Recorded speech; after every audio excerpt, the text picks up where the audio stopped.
ఎన్నికల కౌంటింగ్ అనంతరం ఈ కృష్ణా జిల్లాలో కానీ రాష్ట్రంలో అనేక మంది తెలుగుదేశం పార్టీ జనసేనకు సంబంధించినటువంటి నాయకులు కార్యకర్తలు వైఎస్ఆర్ కాంగ్రెస్ పార్టీ గ్రామ స్థాయి, వార్డు స్థాయి, మండల స్థాయి, నియోజకవర్గ స్థాయి యాక్టివ్గా ఉండేటువంటి లీడర్స్ పైన ఉద్దేశపూర్వకంగా దాడులు చేస్తున్నారు.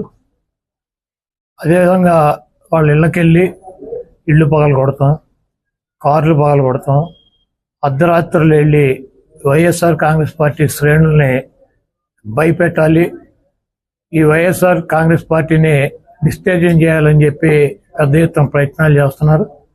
వాటిల్లో కొన్ని చోట్లయితే ఫిజికల్గా వ్యక్తుల మీద దాడులు చేయటం, కాళ్ళు ఇరక్కొడతాం, చేతులు ఇరక్కొడతాం, తల్ల బాగలు కొడతాం. అదేవిధంగా ఈ గ్రామాల్లో కానీ ఇక్కడ కానీ మీరు ఉండకూడదని చెప్పి వార్నింగ్లు ఇవ్వటం అనేక రకాలుగా చేస్తున్నారు. వీటికి ప్రత్యక్ష సాక్షులు పోలీసులు దగ్గర ఉండి వాళ్ళు కొడతాంటే వీళ్ళు చూస్తూ నిలబడి ఎంజాయ్ చేస్తున్నారు.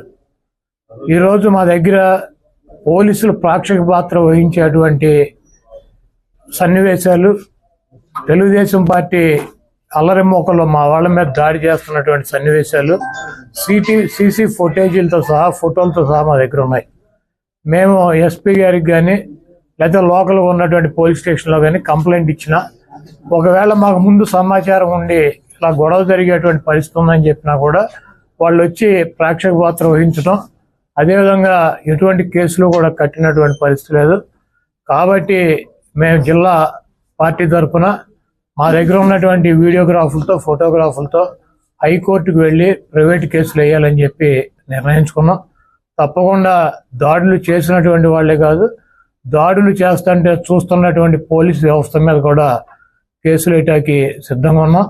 అదేవిధంగా వైఎస్ఆర్ కాంగ్రెస్ పార్టీ నాయకులకు కానీ అదేవిధంగా కార్యకర్తలకు కానీ ఎటువంటి భయం, ఆందోళన చెందాల్సినటువంటి అవసరం లేదు. రేపు 2 రోజుల్లో జిల్లాలో ఉన్నటువంటి ముఖ్య నాయకులందరం కలిసి ప్రతి నియోజకవర్గానికి వెళ్ళి దాడులు చేసినటువంటి వాళ్ళ ఇళ్ళకెళ్ళి ధైర్యం చెప్పేటువంటి కార్యక్రమం చేస్తాం.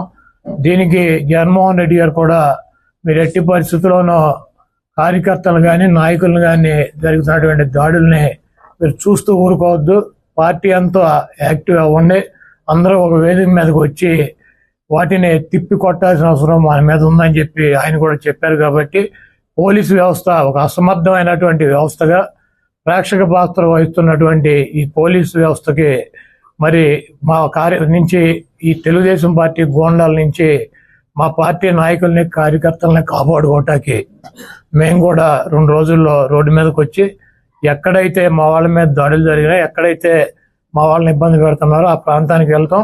ఆ కాన్స్టిట్యున్సీకి కానీ ఆ జిల్లాకు కానీ సంబంధించినటువంటి నాయకులందరూ కూడా పాల్గొంటారు. ఆ నియోజకవర్గంలో ఉన్నటువంటి లీడర్స్ కానీ కార్యకర్తలు కూడా పాల్గొంటారు. తప్పకుండా లా అండ్ ఆర్డర్ ఇష్యూస్ కనుక వస్తే దానికి పోలీస్ వ్యవస్థే బాధ్యత వహించాలి.